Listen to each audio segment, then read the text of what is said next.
بسم اللہ الرحمن الرحیم۔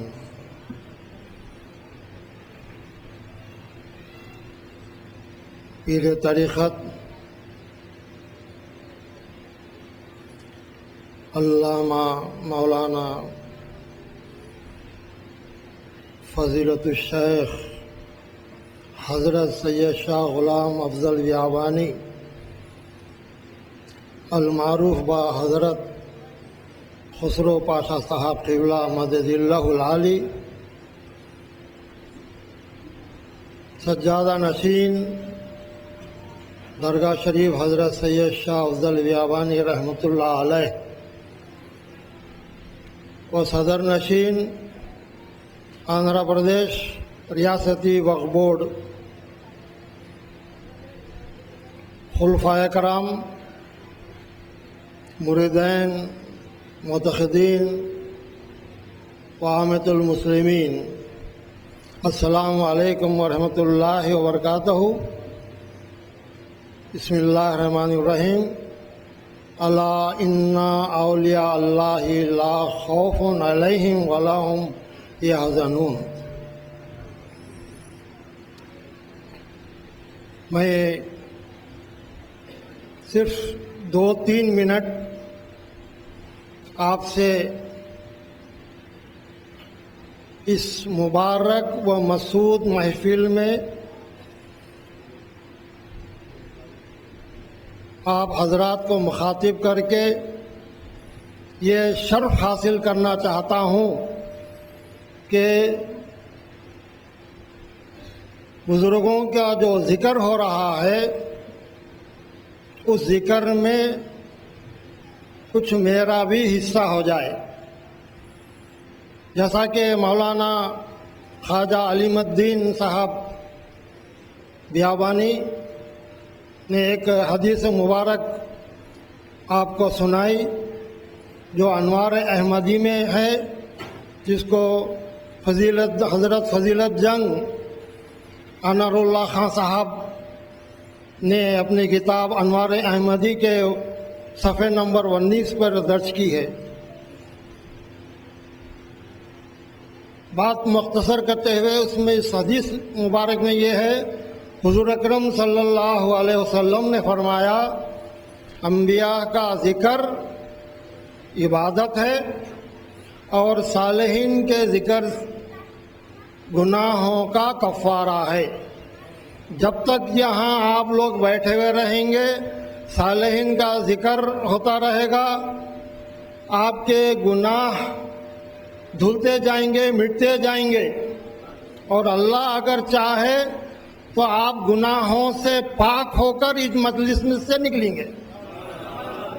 اور یہاں جب تک بیٹھے انبیاء کا ذکر ہو رہا ہے اور خصوصاً اشرف الانبیاء امام الانبیاء کا ذکر ہو رہا ہے تو آپ کی عبادت بھی اشرف ہوگی اور اللہ تعالیٰ آپ کی عبادت کو قبول کرے گا۔ صرف 2-3 میں اس کا ذکر کرنا چاہتا ہوں کہ جتنے بھی اولیاء اللہ گزرے ہیں، جیسا انبیاء کو اللہ تعالیٰ چن لیتا ہے، اولیاء اللہ کو بھی اللہ تعالیٰ چن لیتا ہے۔ دے آر سلیکٹڈ ون، پیدائشی ولی ہوتے ہیں۔ حضرت خواجہ غریب نواز بھی پیدائشی ولی ہیں، حضرت پیران پیر غوث اعظم دستگیر بھی پیدائشی ولی ہیں، اور حضرت سیدنا افضل شاہ بیابانی رحمۃ اللہ علیہ بھی پیدائشی ولی ہیں۔ اس کے بعد آپ حضرات نے علم دین حاصل کیا، قرآن کو حفظ کیا، حدیث کا درس لیا، فقہ پہ مہارت حاصل کی،